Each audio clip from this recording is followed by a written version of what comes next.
এখানে দাঁড়িয়ে সারি গান শুরু হইতেছে, সেখান থেকে দেখেন কত হাজার মানুষ। আর একটা কেন ওয়াজ হইলে কোনো মানুষ নাই, এখন দেখেন কত মানুষ।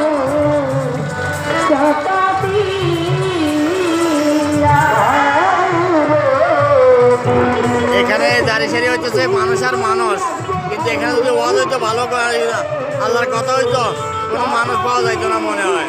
এলা বুঝতে পারেন কথা, এখন মানুষের অভাব নাই। এখানে যদি ওয়াজ থাকতো আর কোনো মানুষ দেখা যাইতো না, আর এখন মানুষের অবস্থা খুবই ভয়াবহ অবস্থা।